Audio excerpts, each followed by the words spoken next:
So what is trended payment data, and is it going to impact your ability to qualify for a loan, for a mortgage, or for a line of credit in the future? You know, fantastic question. We're going to dive into it in today's training.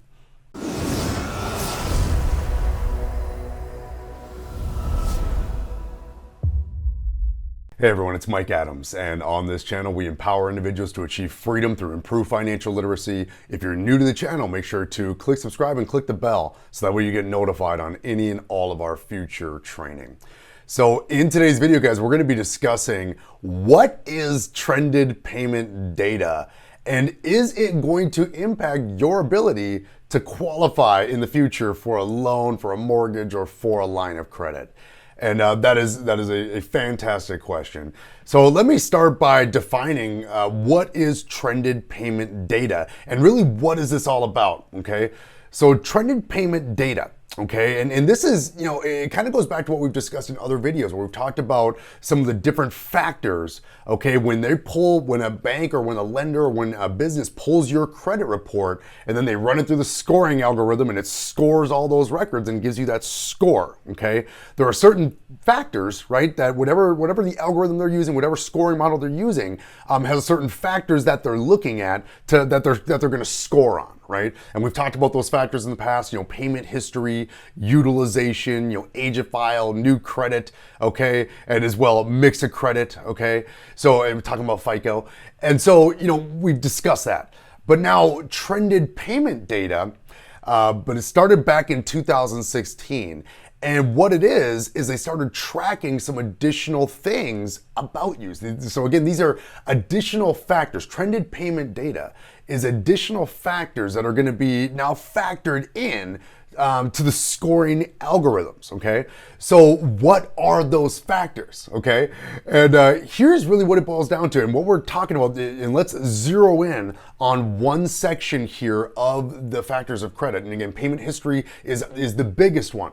The second biggest one is utilization, right? And we're talking about, you know, your credit utilization, okay? And what they were typically looking for, you know, kind of the old saying was, you know, hey, if you got $10,000 worth of available credit, as long as you're under $3,000 as far as available balance and you're under 30% utilization, you know, you're good to go. And so what a lot of people would do, right? Like, let's say you knew that you were going to qualify, and I have to, you know, raise my hand for this one in advance because I've done this before. Because there's been many times where I've had to qualify for something and we've been maintaining a balance. Maybe we had that money tied up in an investment or something's going on and we're carrying that and it's being carried at 0%. So it's convenient for us to kind of have that use of that leverage, but it's causing our utilization ratio to be above, you know, 30%. And we know that we're gonna have to qualify for something in a couple of months. So what I've done, and again, what other people in my network have done, is it's like, okay, well, let's pay down this line of credit, or you know, really hard over the next couple of months here, just to get myself under that 30%. So that way, when it comes time to qualify and they take their snapshot of my credit report, it's going to show that that line has very low utilization, and therefore, based on the scoring model, I will have a higher score. Again, less likelihood that I'll default based on that nice low utilization, right? And that's how it's been, okay?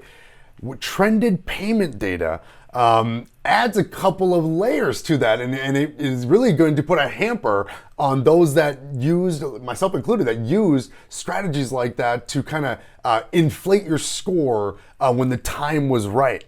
Because with trended payment data, what they're going to be looking at is a 24-month period. Okay, so a rolling 24-month period.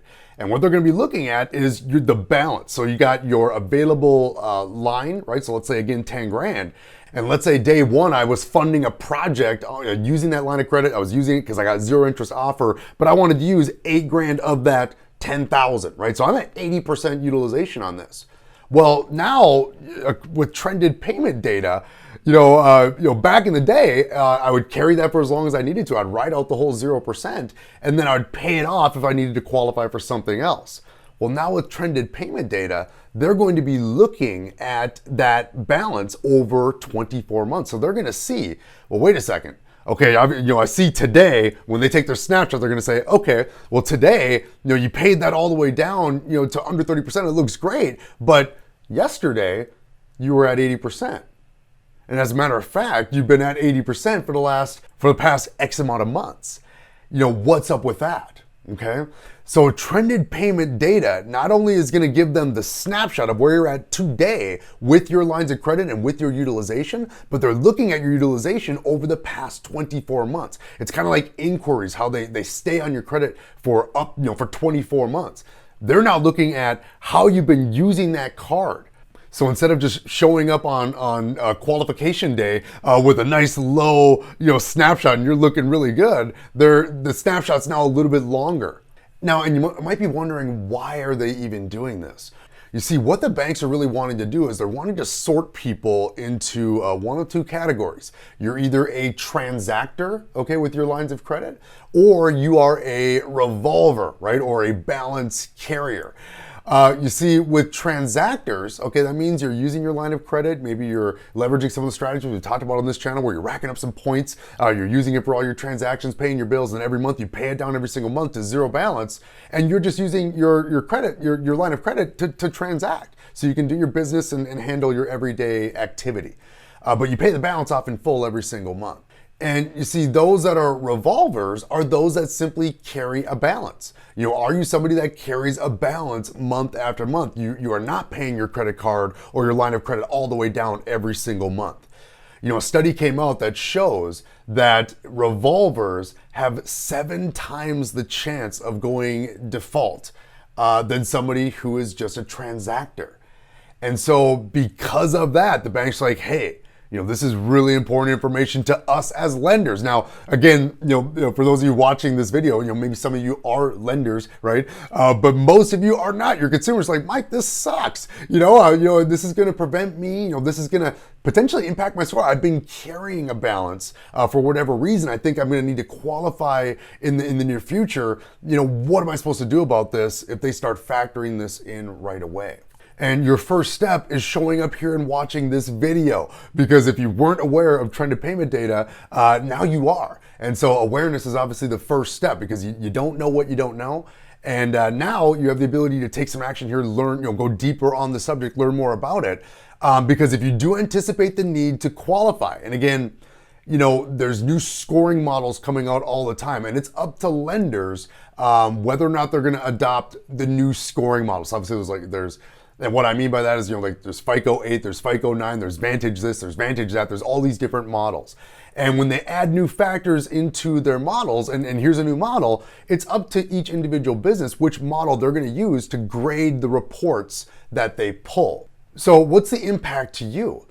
If you're a transactor, okay, this is actually going to be of benefit to you. If you're somebody that pays down your balances every single month, all the way down to zero, and you're not carrying any balance whatsoever month after month, your scores are gonna maintain, if not improve, based on this type of new model. Because when they look at your snapshot, they're gonna look at you today and say, all right, you got a zero balance on this line of credit, and guess what? Looking back, you haven't had a balance on this thing for 24 months, and we like that. Okay, that is something that we like, and you're going to maintain high marks, if not increase your marks, based on this addition of trended payment data.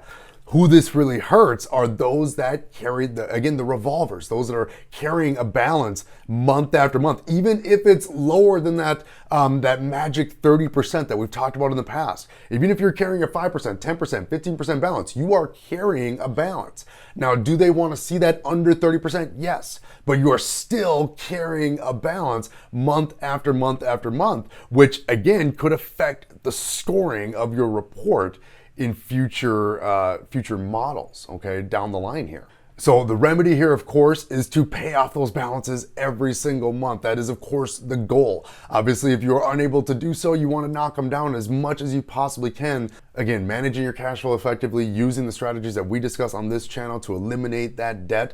But in the very near future, it's going to be even more important to that big chunk of your credit score regarding utilization. This is going to have a big time impact on that particular portion of your credit score. So if you're wanting to maintain the highest possible scores moving into the future, you're going to want to make sure that you are definitely a transactor with your lines of credit and you're using them for transactions, you are paying them off quickly. Okay, even if you have to carry a balance for a couple of months, it's not necessarily going to destroy you as long as it's getting paid off. So hopefully you found value in this training and learning a little bit more about trended payment data and the impact on your future ability to qualify. You just have to ask yourself a question. Are you a transactor or are you a revolver with your lines of credit?